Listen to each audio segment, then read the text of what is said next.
can make it there. I'll make it anywhere. It's up to you, New York, New York.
How we doing, guys? Welcome back to another episode of the Richie Hicks Jr. Sports Podcast here on Facebook Live and YouTube.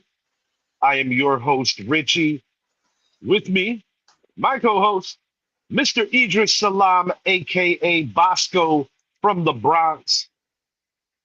And as most Mondays, it is our Week 12 NFL recap and rundown of Sunday's action.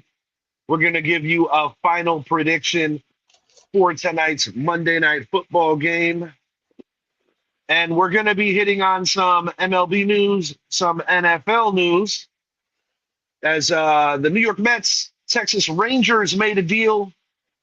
The who won this trade will be revealed during the course of the season, but I believe that if you're just basing this move without assuming the Mets are going to do some other stuff, then you're not happy if you're a Met fan. But I think Uncle Stevie's just getting started as the New York Mets acquired Marcus Semien to play second. He will be in the middle of the infield with Francisco Lindor. To Texas is a younger Brandon Nimmo, as Semien is 35 years old. So I know that there's some hesitancy and some frustration amongst Met fans. You're getting power, but how many years are you going to get it?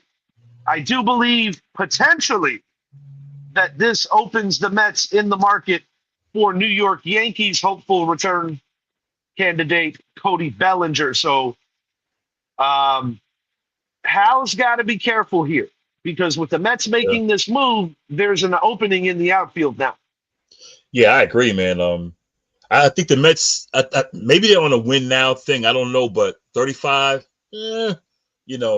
those legs start getting, so we'll see. The Mets are the Mets, man.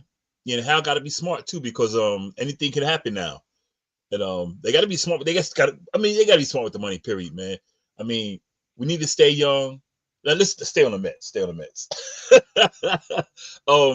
The Mets, it's like they're fishing, man. I don't know. Yeah, they picked up power, but you got age, man. I mean, how many years you got left? Maybe 2. Just saying, National League. Yeah, Man. I think that it's weird that they went back to Texas, considering that DeGrom got traded there. Right. And I understand the move to a level, because, like I said, their two main priorities this offseason are bringing back Pete Alonso, as well as Edwin Diaz. Diaz being the main priority. But this is the thing. If Alonso should leave, it even puts more of a light on Bellinger, because Bellinger could also play first. That'll hurt the Mets, man. Yeah, because with Bellinger not signing his qualifying offer, I mean, he's still interested in being a Yankee. Yeah. They're interested in having him back, but it's a business. Yeah. And, Scott Boras is his agent. So I would be a little concerned if I'm the New York Yankees. Yeah. Trent Grisham, a lot of people aren't happy that they gave him that much. But I think it's something where you have to make sure that you're bringing back a fortified outfield, as Spencer Jones could be a guy for the Yankees. But the Yankees and Mets, last couple of off seasons and moving forward, because both teams are good right now, are going to consistently be relevant to each other in terms of the way that they are each respectively making moves. Yeah, and I like that. As much as I trash the Mets, I like that because it's New York, and it's good to have that rivalry. Regardless of what team is doing. The Yankees. We are the Yankees. We've been winning for how many years now without losing record, and with the Mets, they're still trying to catch us. They never catch us, but they're trying to compete to where they are New York's team. So it's good to have both teams competing. Say, hey, National League, American League, maybe we'll have another Subway Series. Talk like that going around in New York is great. So, I mean, I want to see the Mets succeed. Of course, I want to see them get there for the rivalry. But we're only 2 seasons removed from being 2 Met victories away from that actually coming to fruition. Last year, Mets taking a step back, missing out on the last wild card on the final day of the season. The year before, making the wild card on the final day of the season. So the Mets are definitely at the table, so to speak, and a team that is considered a top 8 to 10 team in baseball, whereas the Yankees, I think, are a little closer to the top 5. But it's going to be a very interesting offseason, and both these teams have needs and monies to allocate. So it's going to be interesting to see how it plays out. But I don't love the move for the Mets. I love the move for the Texas Rangers. I really do like Brandon Nimmo, but in order to get something, you've got to give something. And, ideally, the Mets probably would have wanted to move on from Jeff McNeil. But, it's not the same kind of attraction, and they still may. Something tells me that the Mets are gonna make an honest, strong offer to Cody Bellinger. The question is, will this be the second offseason where the Yankees get outbid to their crosstown rivals? A lot to be decided, and it's going to be very, very interesting. We're moving our attention over now to another New York team. New York Football Giants finally fired Shane Bowen. News came over roughly about 90 minutes ago or so. I saw it a little late. I wanted to confirm my sources to make sure it's real. And it is indeed real. Long overdue, man. Yes, indeed. Long overdue. Idris, can you do me a solid? Can you just pull up on your end who the interim DC is going to be? I briefly read it, but my brains are not completely together just yet, as I worked 13 hours yesterday. I'll check right now. Thank you, sir. Let's see what we got here. While Idris looks this up, I'll give Shane Bowen his final analysis on his final game as a New York Giant DC. Interesting caveat here. Bowen actually almost ended up in New England to reunite with Mike Vrabel, as the two of them were actually in Tennessee together. The Giants were very close to getting Lou Anarumo, who's actually with the Colts right now doing great things under Shane Steichen. Here we go. So Brian Daboll's complacency. Linebacker coach Charlie Bullen. Thank you, sir. Yeah. Hey, can't do any worse than what we've had. So I am happy that Mike Kafka acted quick, because Mike Kafka has an opportunity here to keep the job and have honest consideration, because the Giants' offense has not been the issue pretty much the entire season if you get past 2 of the 3 games Russell Wilson played. Oh, yeah, Jalen Hyatt has no business near a football field. But I'm happy that he's out. I'm going to recap that first since we're on the topic of the Giants. Jameis Winston looked a lot better in start 2 than he did in start 1. I thought the offensive line still consistently doing a good job of pushing defenders. Only 1 sack. Yeah, only 1 sack. That was no overtime. Running the ball. Yes. Running the ball at an efficient clip for a second consecutive week. But this is now NFL history in a dubious fashion, as the Giants have tied the NFL record for most double-digit fourth-quarter blown leads. I thought we broke it. No. We can do that next week. We'll do it. It won't be next week. I would be very, very shocked if the Giants had a double-digit lead against the Patriots, but crazier things have happened. I said it going into our preview show when highlighting this game. The Giants could compete, but can they finish? That's the And problem. yet again, the New York Giants proved that they were not able to finish. And, Malik Neighbors would probably get some flack and some shit for his post on X, which he swiftly took down. I'm going to paraphrase it. I'm not quoting it, but he essentially said, they got to be losing on purpose. It makes no sense. Talking schematically, talking from a strategic level. Why the hell? Why would you put that up there? You know what? This Giants team, I don't think this Giants team has quit. The four quarter collapse, but they didn't. I don't see no quit in this team, man.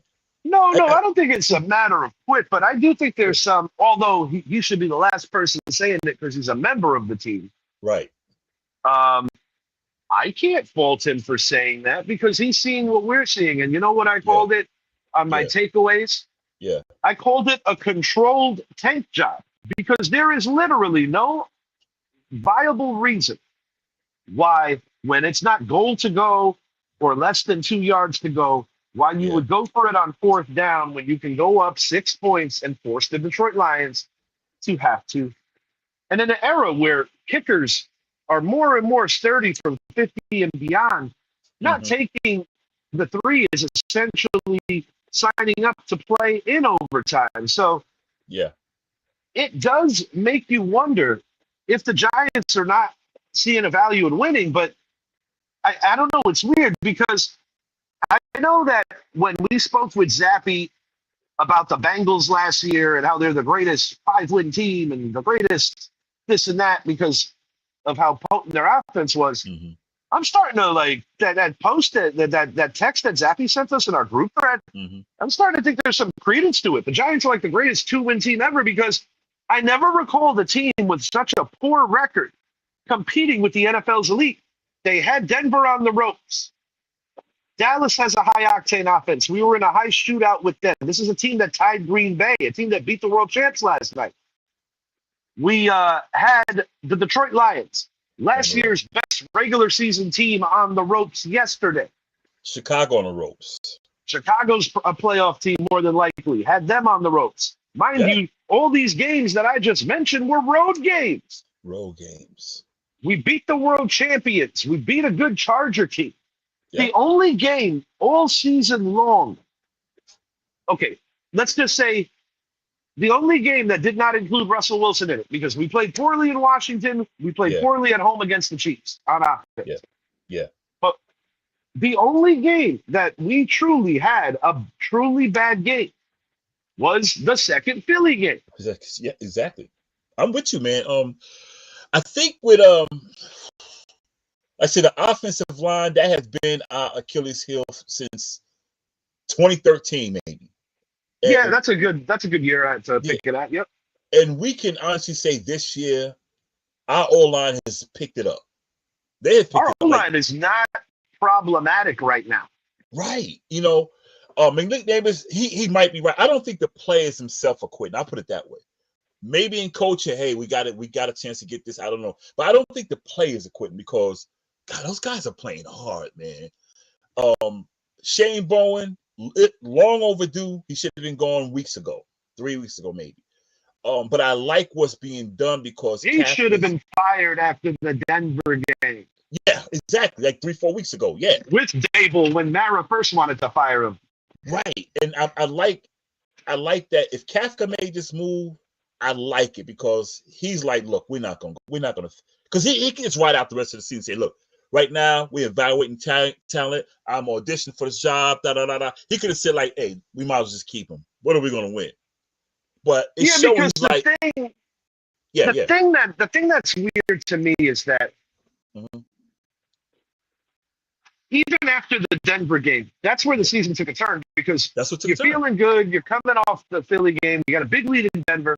Yeah, I remember Nate Burleson on CBS saying, "Giants win this game. Watch out." Watch out. Now we have, in my opinion, a potential ceiling for our version of the Trippids. You got quarterback Jackson Dart. We got running back Cam Scatterbo. You have an improved offensive line. Yeah. The defensive line has been a huge disappointment because coming into the year, this was a team that was expected to be a top 10 defense. We currently rank 27th in overall defense. We don't get many takeaways. You have Brian Burns having a wonderful season. Yeah, a terrific season. Yeah. But the combination, the trio, I should say, of Dexter Lawrence, Kayvon Thibodeau, and Abdul Carter are just not producing at the level that they are expected to. Right. And big money additions, Javon Holland, as well as Paulson Adebo, are also underachieving. Debo just can't stay healthy. And it hurts, man. And that's why I say with this job, now that we know we will have a new DC next year, that's something to look up to because the field is open. I'd love to have Spags back. And like you were saying last week. I want Spags to be the damn head coach because the thing is, we said it last time on the rundown a week ago. Yeah. That's what I'm saying. Yeah.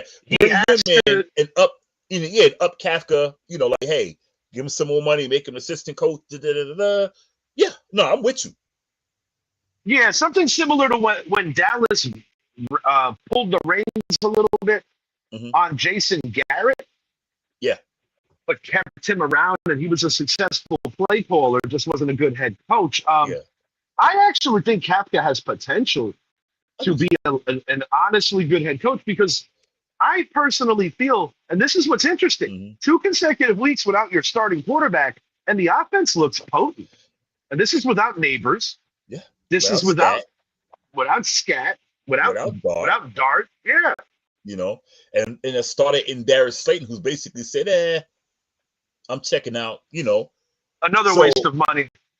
Yeah. So, hats off to Wan'Dale Robinson, though. Guy came to play some football yesterday, man. Yeah, Wan'Dale Robinson's having a low-key really good year. And I think when Neighbors comes back to full strength, the huge question going into this draft, I don't think we're going to be picking where we are now. I think this team beats the Raiders. I think this team beats the Commanders. Yeah. Beating Dallas is not out of the question, but with Dallas's recent momentum, there might be a season sweep coming our way there. So let's say if the Giants maybe only win another 2 games, which is realistic, maybe a 5th game, but I'm looking at 2 wins. 2 wins. Washington and the Raiders more than likely, but you're still picking probably no worse than 5th, maybe 4th, maybe 3rd. That's good. You know why? Because we don't need a quarterback. No. We don't need a running back. We could use a receiver, but we can still get a good receiver late first, early second. So the 3 positions I'm looking at here. Yeah. I'm looking at wide receiver 2 or a wide receiver 1A, 1B kind of deal if you get a real stud. Yeah. Interior lineman. Yeah. But you can get that. You don't necessarily need that in round 1. Right. I'll tell you what is of high value in round 1. If it's the right guy, get a corner to be opposite of a Debo or to demote Debo down to 2. Yeah. Because Banks, yeah. I mean, that guy's, please. Yeah. I wouldn't trust that guy in a flag football league. Yeah, we could send him with Hyatt, wherever. Just give us a 6, Yeah, Graham Gano, I think his Giant career is over. I think Younghoe Koo is making a case to be our kicker next year. I think so. I think he got a raw deal in Atlanta because he was so consistent. He had just a bad stretch, and they's like, you got to go. Adam Sandler explained it best in that Lonesome Kicker song, but the God's honest truth is that is a very, very fickle job in the NFL, similar to punters. It's probably the most fickle job in all of the NFL because you could be a renowned kicker for like 3-4 years. You can have a bad month and a half, 2 months, and you are on the scrap heap. That's why kickers never get drafted. Remember how Bailey was for Dallas? And Bailey, that's a shout. He had one bad year. I mean, the only kicker I can remember that got drafted in the last 20 years was oh my God, just had his head. Janikowski. And you know what's wild too, Idris, with this kicker stuff is that you look at our kickers and just the weird ways that kickers have been outed with New York. Yeah. Gano was so good for so long, but he comes to us and just injury marked. Then you get prior to him. He had a leg on him too, man. Dang, no, absolutely. Yeah. We get Mason Crosby for a little while, but too old when we get him. Yeah. Aldrich Rosas enjoyed some good success, But he got in trouble. you know, some alcohol issues, drinking and driving issues, responsibility issues. Josh Brown, probably the best kicker we've had. I would say since Lawrence Tynes. He was like kind of right after Lawrence Tynes. One of the best kickers percentage-wise. Yeah, you take it further back. Yeah, a bad dude off the field. That's the problem.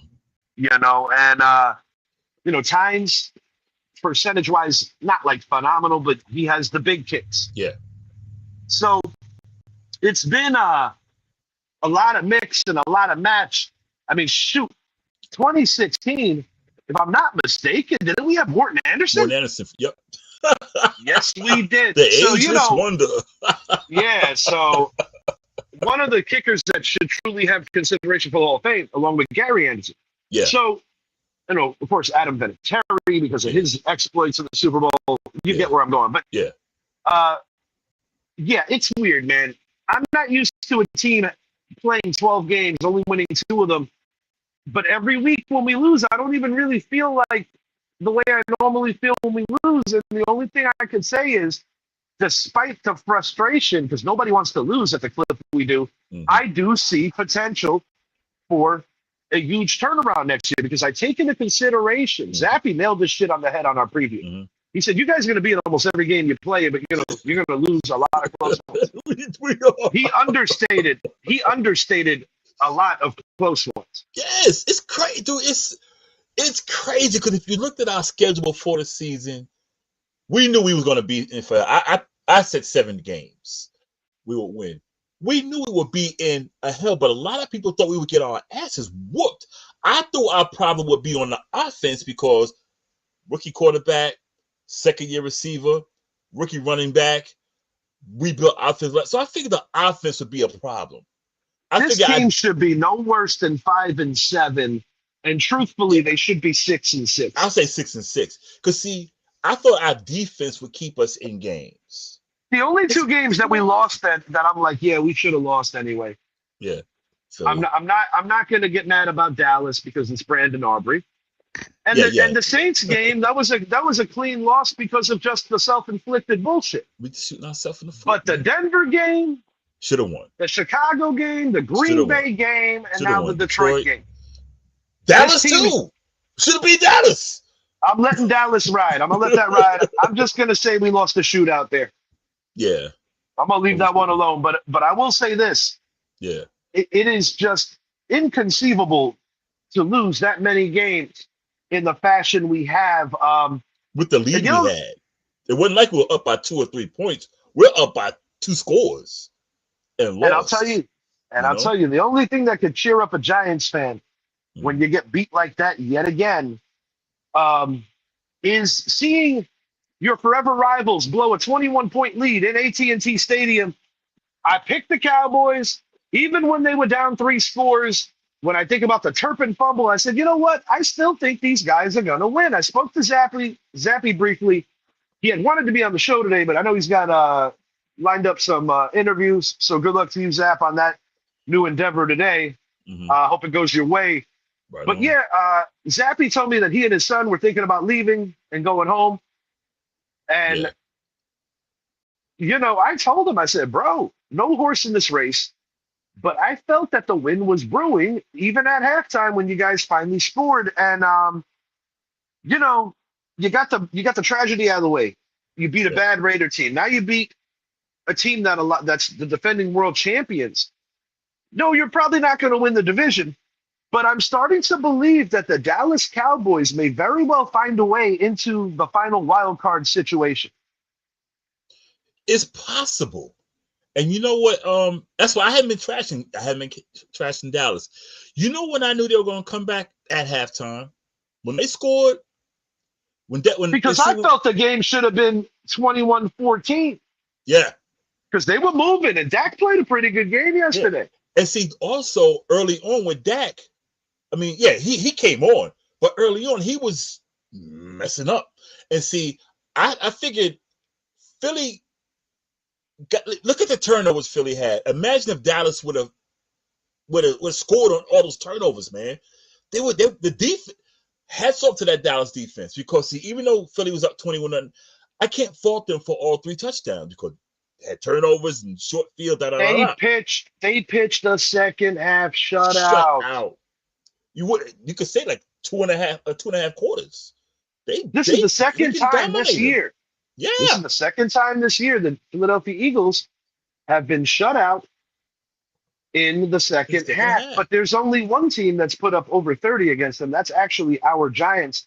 Another weird stat for a 2-10 team. The only team in the NFL to put up 30 on Denver and Philly. Yeah.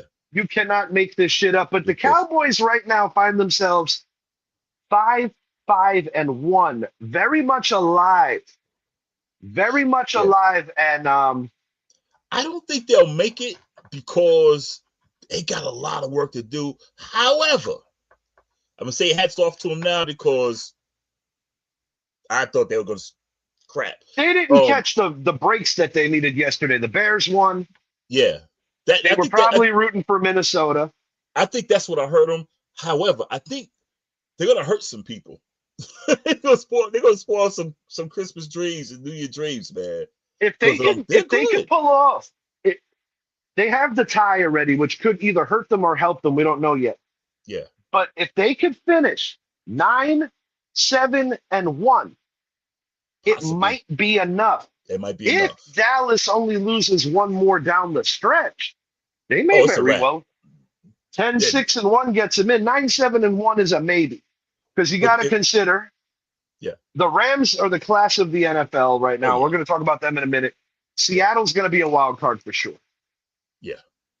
They might be the number 1 wild card, Regardless of the Eagles' struggles, they have a healthy enough lead where it would be a true implosion for them not to win this division. They're going to win this division. They did it before, but yeah, you're right. Green Bay or Detroit. But this is the thing. Whew. Is it for sure? This is a big game on Turkey Day for the Packers. Yeah. They shut down, completely eliminated Jordan Addison. A big donut for him. The defense played exceptional. But I don't know if this is more about the Packer defense or if this is more about J.J. McCarthy just not being that dude. In my opinion, I think it's a little bit more J.J. McCarthy, but when I say a little bit more, I'm talking 51-49. Because it's close. It's close. Yeah, because Packers have a very good defense. They got a good defense, but without Josh Jacobs running the ball real well, and you put the ball in Jordan Love, I mean, he throws a pretty ball. I'm on front, but Jordan Love seems to have that. I'm gonna chuck it up and hope someone. Dude, you don't have Robert Brooks or anyone out there, or Sterling Sharp out there. You don't have that out there. I think we're looking at a shootout on Thanksgiving. I think this will be a very shootout. Good. Who do you favor? Who do you favor in a game like that? And that kind of problem, man. I'm gonna go Detroit, man. Are we predicting scores now? Or we just saying? I mean, we could probably. Let me see. You know what? Let's get it. Okay. I think the Detroit. I think the Green Bay defense is good. They're damn good. They're fast. Everything. They're good. That offense, that offense of Detroit, Montgomery, and Gibbs. The way Gibbs just ate us. Gibbs beat us, dude. Well, that's another story for another time. Thanksgiving Day, Detroit. These are not those Detroit Lions from like 20 years ago where they get their ass whooped every good. But they're also not the Detroit Lions from 2 years ago that I think are Super Bowl caliber because neither is Green Bay because they definitely don't look like that Green Bay team. Now let's keep it a buck. If the window was closed with AR-12, who is now AR-8 winning MVPs, I wouldn't call it completely closed. But right now, I don't view Green Bay as a Super Bowl caliber team either. Me neither. Neither one of them. I actually think nobody in that division. Me neither. But of the three of them, the one team out of the three of them that I can see doing something in the playoffs is actually the Chicago Bears because Caleb Williams kind of has like that magic around him this year. Yeah, and Shed's right. The Vikes should never let Darnold walk. No, I couldn't agree more. Shed's 100% right on that. They should have franchised him. And the least one more second year. that his likeness got injured, Carson Wentz, truthfully, you said it on the last show, they should have been on the horn with Atlanta to go get Kirk Cousins. Kirk Now, Cousins. now Kirk Cousins is doing his final Yeah. stretch of auditioning to see where he's going to land next year. And I think it's pretty simple. Minnesota, just bring him back and bring in some healthy mentorship / competition. And see, even if you Because brought him in Wentz on was playing okay prior to getting hurt. you know what? You bring Kirk Cousins in, you just got him there for the rest of the year. You know that. You sit McCarthy down, say, hey, look, you need some work. Minnesota loves Kirk Cousins. Kirk Cousins never wanted to leave. That's a match made in heaven. Bring him back. But when you have the kind of year that Darnold had, to Shed's point, and you let that man walk out, and Right. I'm sorry, McCarthy is not that dude. And I he like didn't get him. a chance to play. Yeah, he didn't get a chance to play. So I mean, O'Connell has a good track record yeah, in terms of building guys up, because he got his mitts on Daniel Jones for a short while. yeah, Not so much on the field, but prepping him, helping him Yeah. recover, get his mind right. He Yeah. did it for Darnold.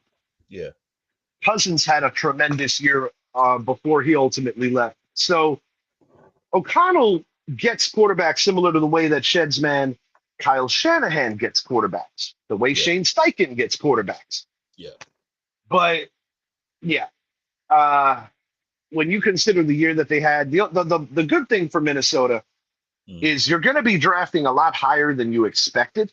yeah, And that's a very talented team on certain Mhm. avenues of them.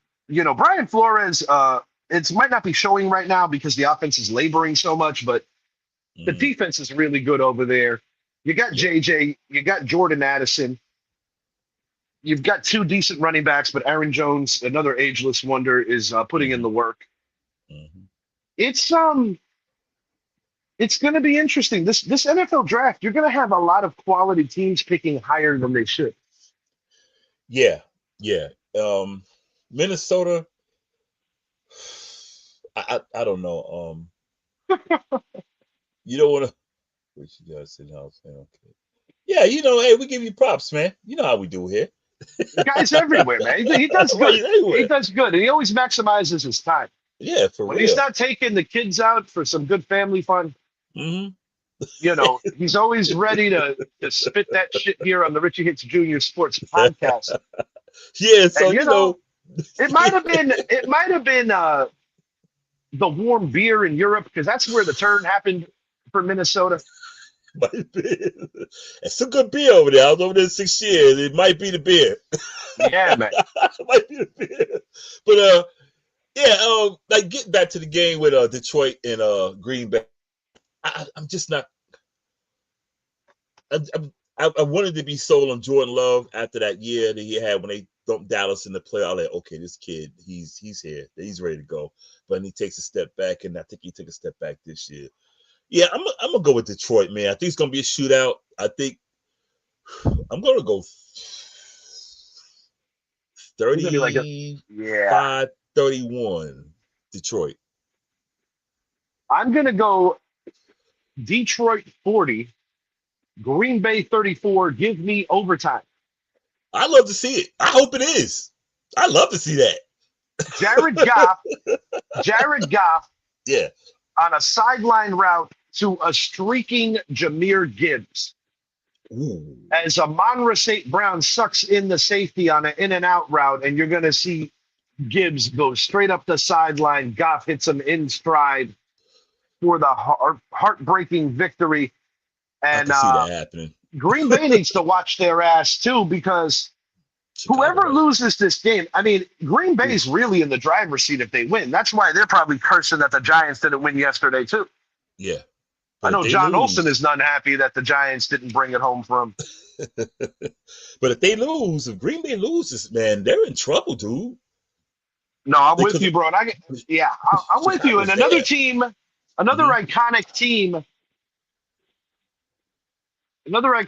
that, Shed's on the other side of this. I think Green Bay takes it to Detroit. Goff seems very fluttered under pressure lately, missing open guys. Yeah, that's not a bad, and Green Bay does have the superior defense. Yeah, I they don't do. trust Jordan Love. I'm taking Detroit this time. I don't trust him. I just don't trust him. But I won't be mad if the Packers win because I don't like Eminem and I don't like the Lions. I like both of them. I'm not big Eminem, but my best friend here, my DJ buddy, my brother, he more like my nephew. He's a Detroit Lions fan, so I liked Eminem. Yeah. But anyway, we'll talk about it on the hip hop show. Yeah. Stop battling all these mid-tier guys. I want to see you go. Where were you when Jadakiss was making 50 cents sell vitamin water? Where was he when Nas called him out about 10 years ago, 15 years ago? That part. Yeah, M's over here arguing with Christina Aguilera and Mariah Carey and Limp Bizkit, messing with the guys from the Insane Clown Posse. I like both. I'm going to keep it a buck right here on this little hip-hop detour. Yeah. Eminem, yeah, you're big and you made a lot of money. Yeah. You know what? John was dog and your hair ain't really blonde and your eyes ain't really blue. So when you diss me, you're dissing you. That was from Cannabis. That was from Cannabis, yep. And I got another one for you, Em. Say what you want, but you stole Cage's style. I said what I said. Similar to the way the notorious B.I.G. stole the style from the notorious B1 from the Mississippi down to the East Coast. And if you know, you know. And now you know. And the more you know. Yep. Keeping the train moving back into the NFL. Another team, fabled history. The Pittsburgh Steelers also in danger of missing the playoffs as now it is cardiac time over there for the Bumblebees. As they were defeated yesterday without the services of Aaron Rodgers, losing to the Chicago Bears. And this has got to be concerning because I'm over here looking at other potential teams that are going to kind of swoop in, and no team sounds better than right now the Kansas City Chiefs. Because the Chiefs get that big win. That was gutsy. Yeah. That showed the heart of a true champion. Shouts out to Indy for giving them everything that they could handle. Shouts out also to Travis Kelce taking that group photo with the Cincinnati alums. Yeah. Sauce Gardner in that pick, as well as Pierce. Cool pick. Cool, yeah. But Kareem Hunt is the unsung hero of this one. You know about him? It's a shame too, man, because they got rid of him when they went on their run. Yes. They got the chips, and now he's back. He's doing the same thing he did on the field that he did before he left. I mean, he's a more mature version. Yeah, but I feel for him because he missed out on those rings, man. And he was part of that first championship that just, Yeah, off the field, poor behavior, some issues domestically, but looks like he has his life in a good place now. But yes. Yeah. I knew that he matured as a player when he was in Cleveland because he was at their beck and call. Anytime Chubb got hurt, he was on the waiver wire. He would come back. Yep. And a true sign of respect, it was the week after Nick Chubb had that horrific leg injury where I saw Kareem Hunt walking in with Nick Chubb's jersey. Yep. That showed me a different kind of maturity and said, this guy's been around the NFL wars. And I think it taught him how good he had it when he was in Kansas City in a much more of a meager situation. I love that word from Coming to America when it's like, we're looking for meager accommodations. But when he played in Cleveland, it humbled him. Where a lot of guys, it ruins them. In his case, it humbled him. Yeah, it humbled him.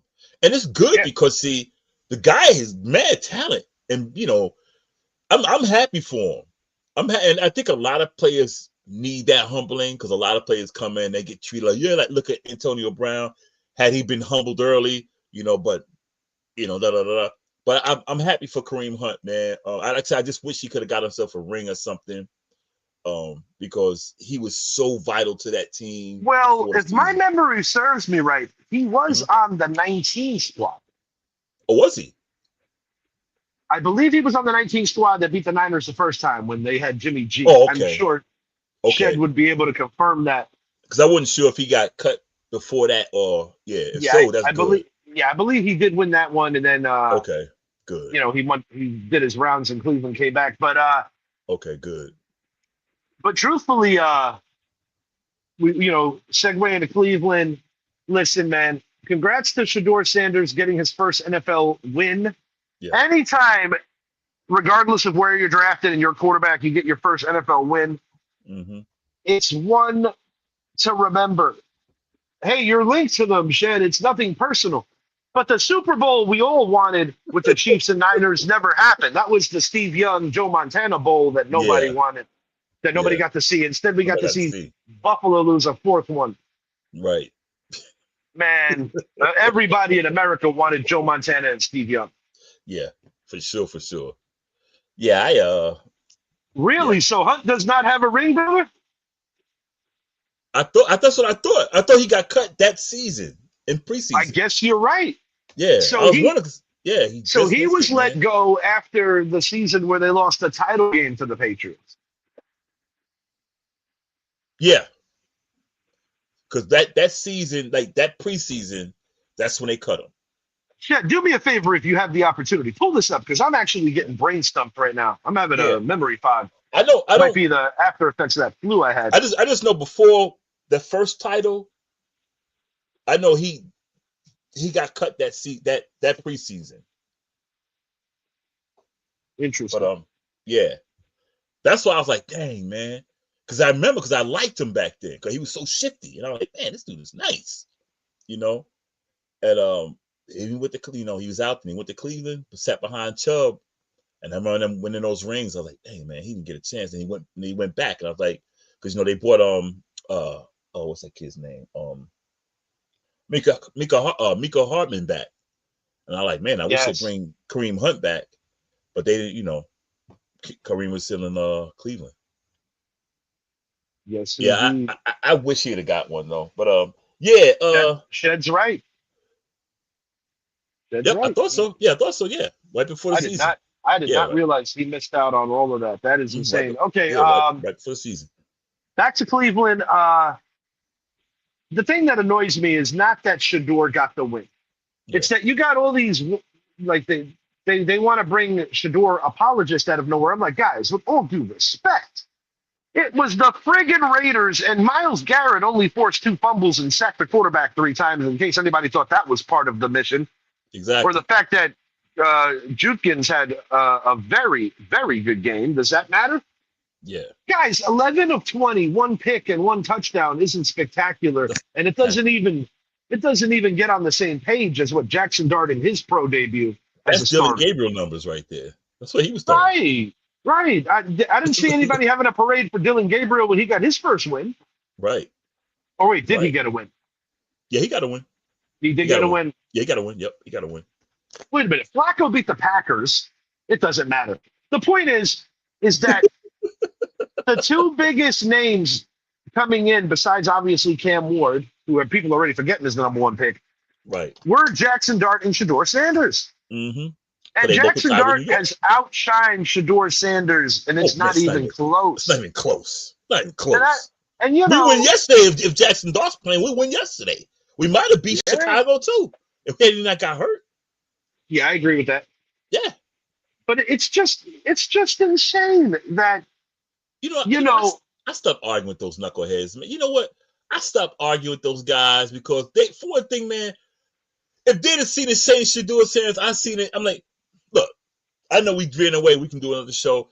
Look, this man was 13-12 in college. I don't care what anybody says. Any other quarterback with 13-12 in college is not getting drafted in the first round, second round, third round, or fourth round. Period. No, I tend to agree. The only person I know who had a 13-12 record who won something was Jacob LeGrom a few years ago when he won the Cy Young, because he's putting up numbers, but the Mets sucked. But he wasn't losing games. That's different. Idris, who do the Cowboys play on Turkey Day? Good question. Maybe Washington, because I feel that it is Washington. Because they've already played. Let me see. Here we go. They have. Oh, is that right? They're playing the Chiefs? They got the Chiefs. Okay, well, there goes one of those 2 losses I was talking about. Yeah. They got the Chiefs, Chargers. Man, that's a cruel man. That's a cruel turnaround. But this is interesting. No, they got the Cowboys. The Cowboys got the Chiefs. Then they go to Detroit. Then they play the They Vikings. could Then beat they play Detroit. the Chargers. Yeah. I They don't could beat know. Detroit. I don't know about in Detroit, man. I don't know. They could beat Detroit. I don't have a lot of confidence in Detroit right now. Yeah. All right. We'll preview that one now. Okay. This could be a good one too. I think it will be. I mean, you got to be riding high after the Eagle game. I mean, the comfortable thing Yeah. is that you get to stay home. It's a short week, but I mean that's a cruel schedule flex there, where you know you got to play the two Super Bowl participants in within a week. That's pretty tough. You know, this is going to be a test though, because Dak's doing Dak, but I want to see how Pickens and CD do against Spags. Yeah, definitely gonna be this. It comes down to coaching. I don't see Brian Schottenheimer Jr. and his staff. Brian Schottenheimer, rather, and his staff outdoing in any way, shape, or form the combo of Spags and Reed. Because Spags, but I think it's going to be a defense, close game. Yes, yeah. Spags. Yeah, this is the time of the year where the Chiefs start hitting the dinner bell. They're like, okay, the playoffs are coming. It's time to get out of hibernation. Yeah. And who the hell is stopping? Who the hell is going to stop the Chiefs' array of receivers? Because one thing that I really like about this Chiefs offense when they're clicking, to tell you the truth, I think this game might look awfully similar to the one where they played Detroit. Talking about the Chiefs. Possibly. Well, I predicted Green Bay losing an OT 40-34 to the Lions. What was your final on that one again? 35-31 Lions. 35-31 Lions. I'm not going to go quite as high here, but I see the Kansas City Chiefs winning this thing. I'm going to go 30-24. 30-24 in favor of the Chiefs in Dallas. I'm going to go 30-27. Yeah, I'm going to go 30-27. It's going to be close. I mean, the Dallas defense, they played damn good this past weekend. Even though giving up 21 points like that, I would really charge them with maybe 14 of those points. That defense played their asses off, dude. But am I selling them a little short? I mean, this was the Eagles defense that they just beat. Am I selling the Cowboys a little short? I don't know, man. I'll say it, man. This Eagles team, man, and me and Zappy said it. They remind me of the team a couple of years ago. The 23 team, indeed. The 20, yeah. They beat us. Okay, they beat us. No question. They beat us right out the gate. Saquon Barkley point. It was over right there. For sure. But Dallas's defense looks better, but they're still not all that. But them boys shut down Philadelphia. You okay? They shut them down. So I think Dallas defense is better than what they were. I think they're getting better. I'll be back in just a moment. Keep your phone going. I'll take the win. Yeah, I think with Dallas's defense, I think they're gelling. I think that the trade they made with Micah, I think that's helping them because teams are still. Yeah, I hear that all that smooching. Put yourself on mute, fool. Get on mute, man. I don't hear all that smooching. But yeah. So, hold up, man. Chill. Yo, chill. Yeah, they get better, man. I'm not too keen with Philly, but going against Kansas City, I think it'll be a little bit different because Kansas City with Spags, he's a blitzing type of coach. On third down, he's coming to get you. With Dak is mobile, but I don't think he's mobile enough to get away from Chris Jones because Chris Jones was all on Daniel Jones yesterday.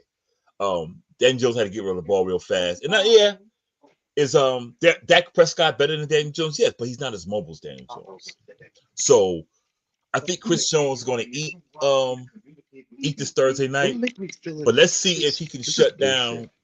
Let's see if he can shut down CeeDee Lamb and George Pickens. If they can stop one of them, I think it'll help. But those two guys don't play. George Pickens is playing like a number one. So we'll see. But I'm gonna go the Chiefs 30-27. I think it'll be close. I think it'll be close. Are you there? Well, let's talk about another game. My host has the stuff there, so ladies and gentlemen, y'all calm down. But tell you what, What's that? Oh, you there? Yeah. I'm trying Oh, to you get to heard? another. Yeah, I'm trying to get to another game, man. Did you hear some of that? I heard all of it. Oh, great. I was like, yo, I said, yo, put yourself on mute, man. We can hear y'all. Y'all were loud and clear. Hell yeah. Anyway, yeah, I just told about the Dallas defense, how they've gotten better. The trade with Micah for Michael Parsons going to Green Bay, it actually helped them in the middle. You know, they're slowing down the run a little bit more. I think they still need help on the back end, but defense getting better. Maybe Matt Eberflus, he might stick around next year, man. Who knows? Yeah, Eberflus definitely changing the narrative around. I want to apologize to the viewers. We thought my son was over the flu.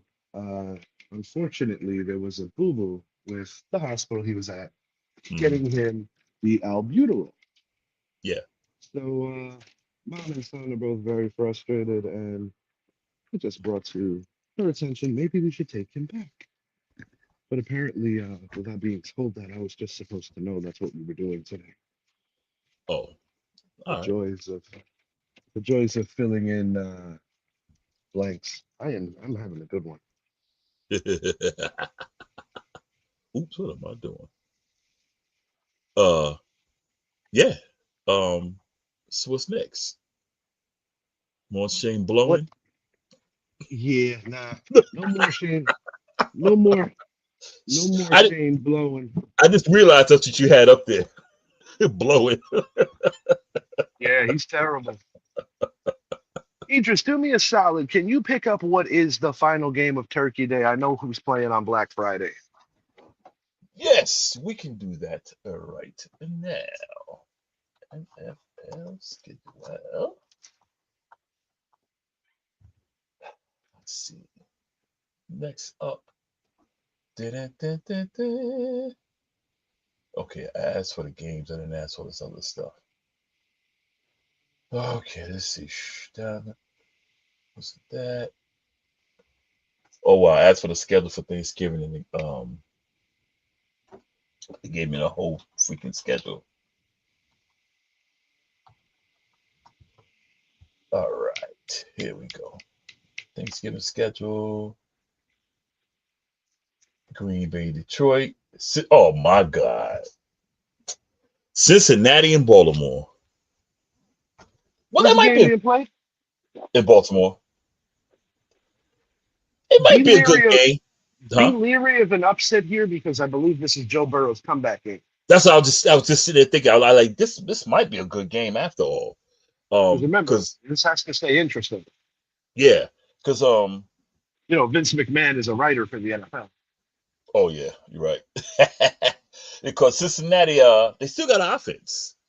You know, they don't have no defense, but they got offense. Uh, yeah, for that game, I'm gonna go with Baltimore in there, but it wouldn't surprise me if Cincinnati upset them. I'm gonna go with Baltimore. I'm gonna go 31-27. I think Cincinnati will put some points up there, but they can't stop anyone. You Yeah, know, Baltimore's defense still very suspect. The Jets were hanging in that game a little longer than I think Baltimore fans would feel comfortable about. I'm going yeah. to take the road team here. I'm going to take Joe Burrow coming out strong, coming out hot. Oh, Joe But Burrow's this is the playing? thing. But this is the thing. Wait, Joe Burrow's playing? Yes. Oh, This is the switch that. thing, though. Switch that up there. Let me still Concussion Flacco. protocol short week for Oh, T. Higgins. ooh. Chase will be back at least. No, I'm gonna stick with Baltimore there. I was gonna I'm flip it with because Shed here. oh, I'm with okay. Shed here. Give me Cincinnati 24. Give me the Ravens 23. Evan McPherson walk-off field goal on the road. Okay. Yeah, the T. Higgins thing, Yeah. and Burrow coming back. Yeah, that's I'm gonna stick with Baltimore. Um, yeah, I'm gonna stick with 31-27. Yeah. All right. Final thing I want to talk about before we get out of here, and I'll give our final Monday Night Football prediction. LA Rams, ever, ever so impressive yesterday against the Tampa Bay Buccaneers. Baker Oh man. Mayfield got dinged up. Tampa's now legitimately in danger of Yeah. squandering this division. Yeah. Things have really went backwards for Tampa, but it's not about them. I want to talk about the Rams. This is the most complete team that Sean McVay has ever had. And, you look at both their losses. Yeah. One loss, well, actually, both losses affected by special teams, but Yeah. especially the one against the Eagles. The Eagles. Yeah. A gutsy call against the Niners in the first game, a gutsy win for the Niners in SoFi. Yeah. But if we really take it back and just examine it for all it's worth, the Los Angeles Rams, as far as I'm concerned, are the absolute best team in professional football right now. I'm with you. Can't deny that. Offense, defense, Stafford. I mean, God, this guy playing like he played in Detroit. I mean, he's turned the clock back. He's 35 years old or 36 years Yeah, old. I got news for you, man. Yeah. We flirted around different MVP candidates. This is the league MVP as far as I'm concerned. I think so. I mean, I think so because Who had that in their bingo card? nah. I mean, he's just been consistent all year, man. I mean, Shed's got a question. Do you guys think Shane should go as well in a whole new regime? I believe, Shed, that it depends on who the head coach is and what kind of power that they want to bestow on the head coach. If the head coach, personally, I think Shane stays for one more year because they're including him in this head coaching search, and that's what makes it kind of a limited thing for me as to which way we're going. Whether the fan base likes it or not, I think we're getting Mike McCarthy. I'll take him. You know what? I would take me, Shed, and you over what they got going right now. You know why I take? When Mike McCarthy went to Dallas, I said, Dallas, that's a wrong move for that team. I thought Mike McCarthy was the wrong move for that team, and I'm not saying it's because I'm a Giant fan, but Mike McCarthy. One thing with Dak, Mike McCarthy made Dak look like a freaking Hall of Fame player. I mean, Dak was putting up numbers like, are you serious?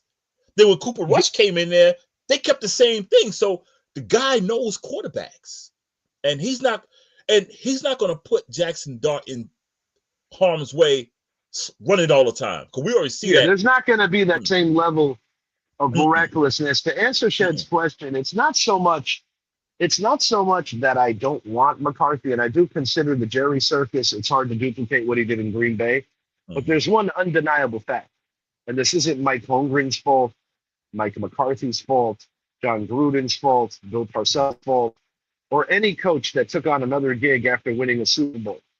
In the history, Don Shula put him on there too. In the history of the NFL, no coach has gone to a different venue and won a Super Bowl. Right. They've been to them, or they've been to them and then won, like Vermeil did, like Andy Reid did. Yeah. But it's not easy. Coaching in separate Super Bowls for two different teams has never garnered a winner in the coaching spec for two different organizations. And when you consider that the Super Bowl is 6 decades in running, that is quite phenomenal of a stat, because it's one that I didn't think of off the top of my head. I just ran into it in a forum, and I said, holy shit, that's right, because Parcells took the Patriots there and lost. Vermeil took the Eagles, lost, won with the Rams, and all these other coaches I just named. So quite the interesting stat, to be quite blunt about it. Tony Dungy, truthfully, would have been the closest to doing it if he didn't leave Tampa. Yeah. But then again, he probably would have never coached Indy, so it's kind of cancels each other out there too. John Gruden, it's weird. They always talk shit, and they're like, oh, he took Tony Dungy's ring. I'm like, yeah, but he beat the team that he would have had there anyway, so it should have been Dungy versus Gruden, if anything. Yeah, the team he beat was the team he built. Yeah. Right. So there's a couple of ways to look at it. And then Bill Callahan basically sabotaged the whole operation because that's a Yeah. whole nother conversation for a whole Yeah. nother I, day. yeah, I'll take McCarthy. I'll take him because he's good with quarterbacks, and he's not vanilla, man. No, not by any means. So I'll But take him. that to answer Shed's question, you could do all this analytical research. I mean, it would be a great story if Mike McCarthy is the first NFL coach to win a Super Bowl with two different teams. Oddly enough, Mhm.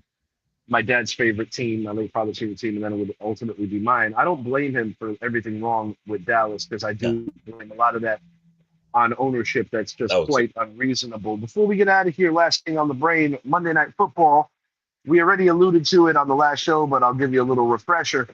I've got the San Francisco 49ers winning it tonight by a final of 27-17, a 10-point victory for the home team in Santa Clara. I got Christian McCaffrey hitting pay dirt twice, once via the air, once via the ground. Brock Purdy, 2 touchdown passes. I'm just hoping that George Kittle doesn't go off. I just can't afford for George Kittle to score 26 points in fantasy. I think I could hold that off. Quite the miracle that I could win this week, considering that my opponent had Jahmyr Gibbs. Shed, thank you for Justin Herbert again. Enjoy your pick that I gave you back. Idris, thank you for the package you gave me. Chris Boswell, Khalil Shakir, Tyrone Tracy for the stretch run. That'll be finalized tomorrow. And that's all I got. Idris, take them home.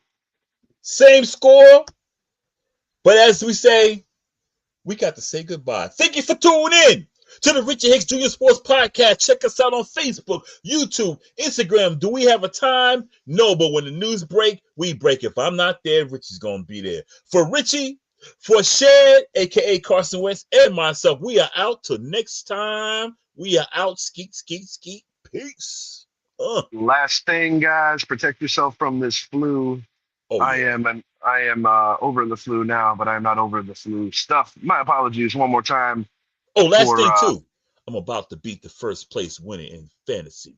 Yes, sir. yes, you are. Good job. Good job. But yeah, my apologies for that. Kind of bringing the human element into the show. But yeah, I want my son to feel better. So I think we're gonna take him back to the moors. I need to get on All right. that way. We out. Peace.